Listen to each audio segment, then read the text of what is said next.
Elon Musk is one step closer to one of his biggest ambitions. His dream of planting chips into people's brains might just come true.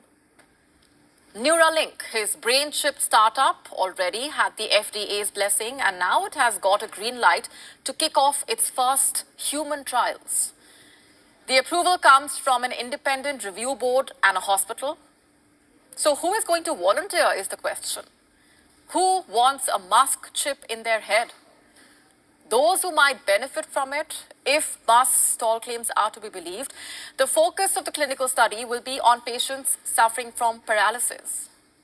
To be specific, paralysis caused by cervical spinal cord injuries. Participants will have a chip surgically implanted in their brains, and this would be in a part of the brain that controls movement. The chip intends to record and transmit brain signals wirelessly. Musk claims it would let them control a computer using just their thoughts. Now, on paper, the prospects look good, but how will they bode in real life? And how safe is this brain implant? We don't know. Will it have side effects? Any unprecedented reactions within the body? We again don't know.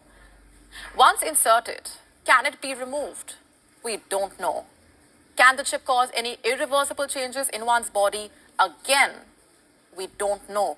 There are just so many variables and uncertainties. Should studies with such immense risks even be allowed? What was the FDA's reasoning?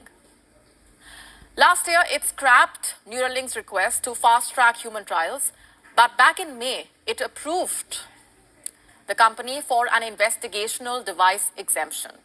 As in, it allowed the use of Musk's brain implants for clinical studies.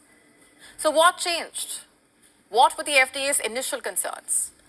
The primary one was the device's lithium battery. The chip's tiny wires could also migrate to other areas of the brain.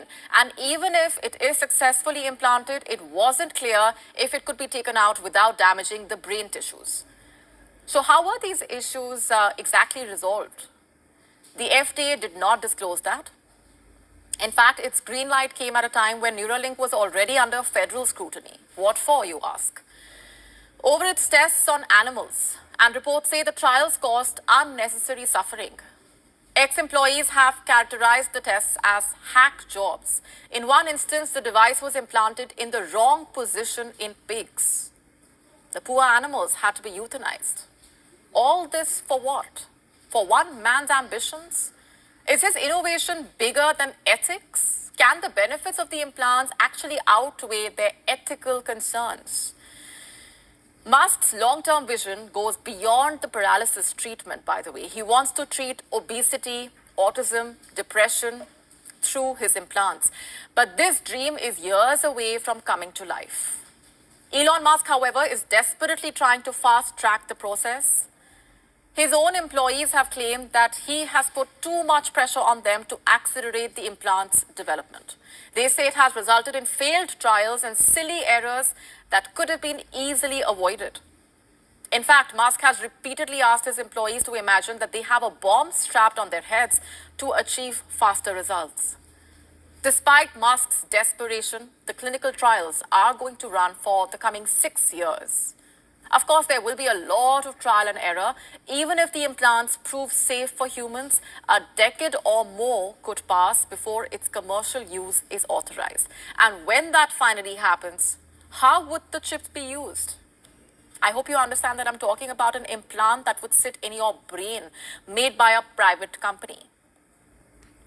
And what assures that it will not be used for unethical purposes, for Elon Musk's selfish benefits? The billionaire claims Neuralink's brain chips will one day make humans hyper-intelligent. But what kind of intelligence are we really talking about? Something that aligns with Musk's ideologies? Only time will tell.